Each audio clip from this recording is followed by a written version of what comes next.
Querido povo de Deus, querida comunidade, quando eu escuto este trecho do Evangelho proclamado na Santa Missa de hoje, logo me vem à mente uma realidade presente no Brasil.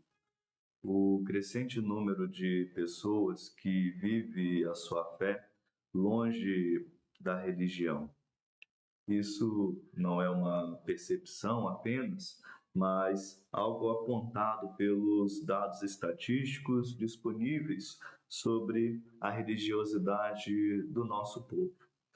Viver a sua fé longe de uma religião confronta o evangelho que escutamos neste domingo. Digo isso porque cresce um discurso de que nós podemos seguir a Deus ou seguir a Jesus sozinhos, que não precisamos de uma comunidade de fé. E nós que estamos em contato com os meios que propagam esse discurso, seja através da internet ou outros meios de comunicação e seus influenciadores, precisamos estar atentos para não sermos contaminados com a mentalidade de que não precisamos de uma comunidade para viver a nossa fé. Ouvimos hoje um trecho do Evangelho de João, no capítulo 14.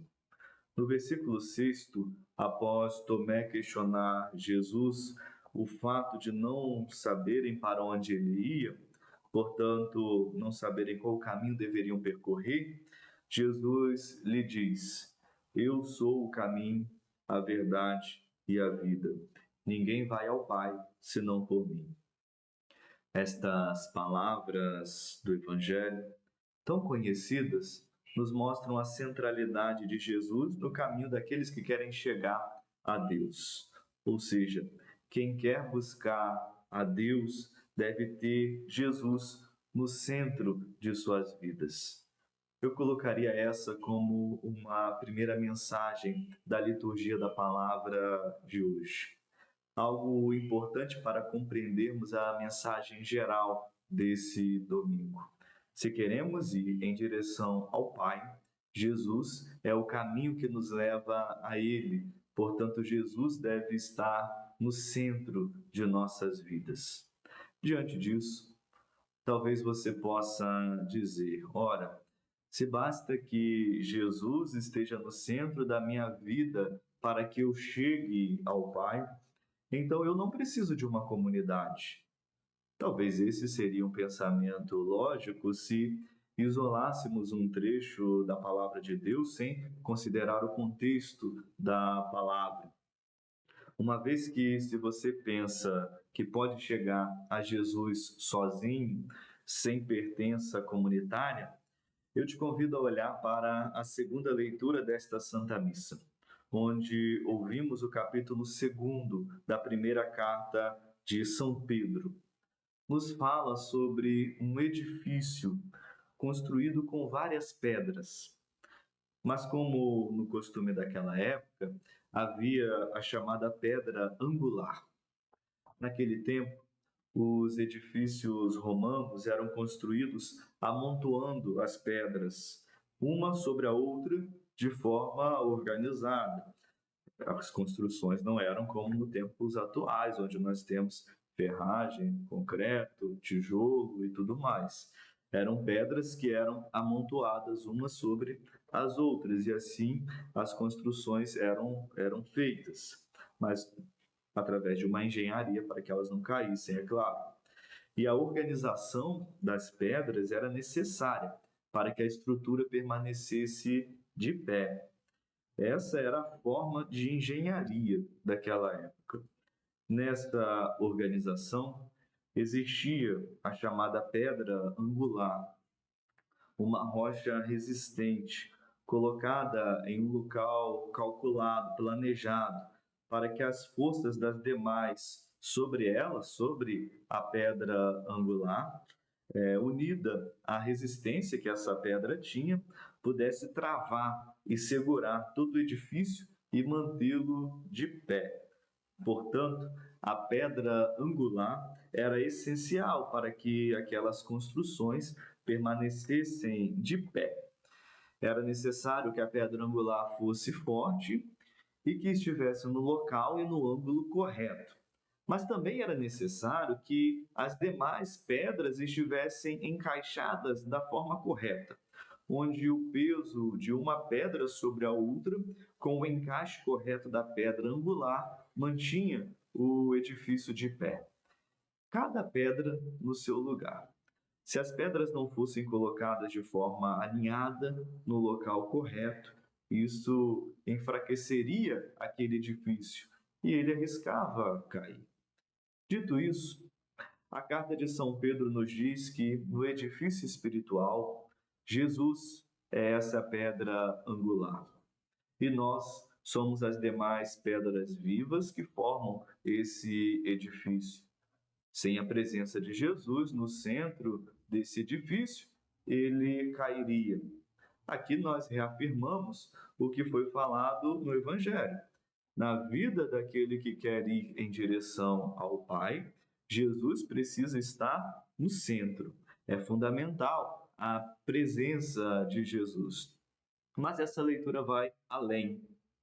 Como nos diz o autor sagrado, como pedras vivas neste mundo, podemos nos relacionar com Cristo de duas formas.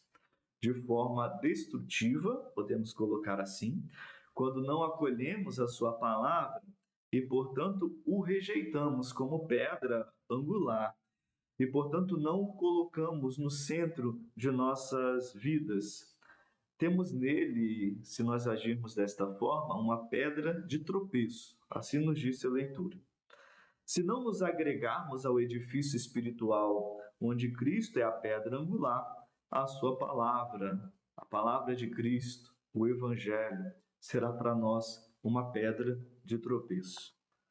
Ou a segunda forma com a qual podemos nos relacionar com Cristo é de maneira construtiva, fazendo parte desse edifício espiritual, cuja pedra angular é Ele. Percebam que falar de pedras vivas unidas a Cristo nos conduz à direção da comunidade. A vida comunitária é este local onde cada um de nós é uma pedra viva do Senhor. Cristo é a pedra angular que mantém este edifício espiritual de pé. Estamos unidos a Cristo, pedra angular, à medida que estamos unidos às demais pedras que compõem este mesmo edifício espiritual, cada uma exercendo bem a sua função, cada uma suportando o peso da outra sobre si. Na vida comunitária, um suporta o peso do outro sobre si, com a certeza de que o edifício não irá cair, pois a pedra angular é Jesus e ele sustenta este edifício de pé. É importante pontuar uma coisa. Talvez você possa dizer assim, mas eu não quero suportar o peso do outro. Eu quero apenas viver a vida de forma leve. Se eu tiver que suportar o peso do outro, isso para mim não é bom.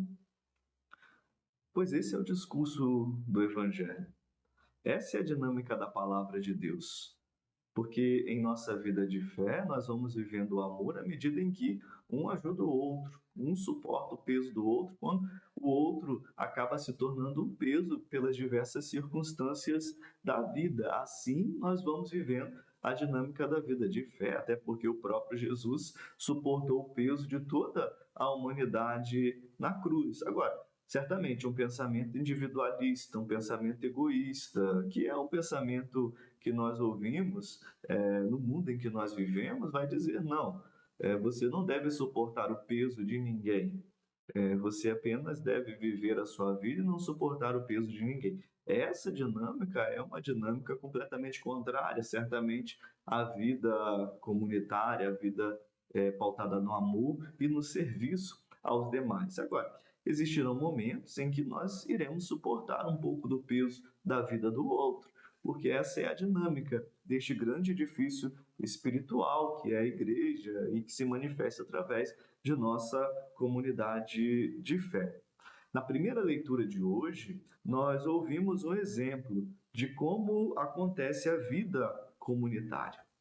Primeiro, o texto deixa claro que já na comunidade dos primeiros cristãos havia divergência de opiniões entre as pessoas.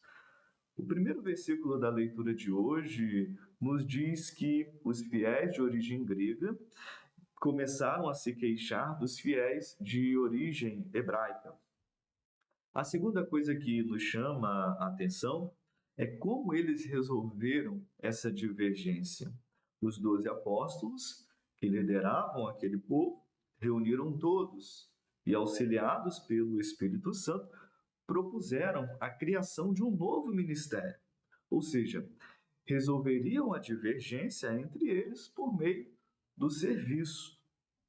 A terceira coisa que nos chama a atenção é que não era um serviço qualquer, mas um serviço aos mais necessitados da comunidade.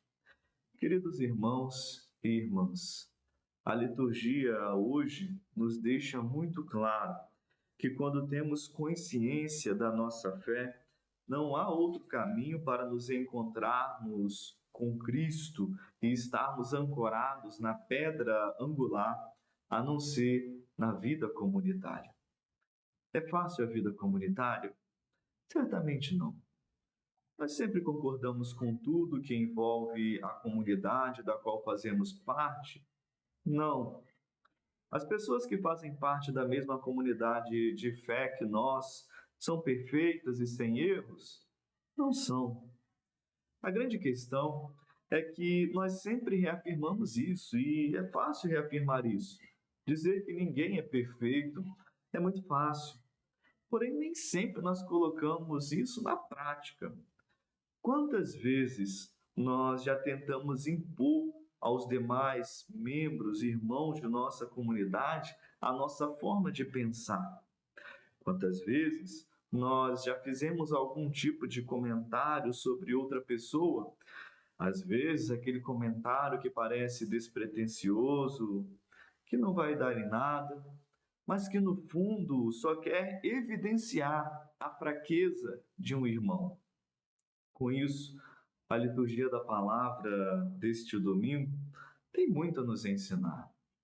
Precisamos sempre lutar para sermos uma comunidade unida, que supera as diferenças existentes entre nós, que são naturais. Mas é preciso superar qualquer tipo de diferença ou de divisão que possa vir dessa diferença. E nós podemos fazer isso por meio do amor, por meio do serviço, por meio do altruísmo, por meio da solidariedade que deve existir entre nós. Que nos desenvolvamos sempre em torno de Cristo, pedra angular.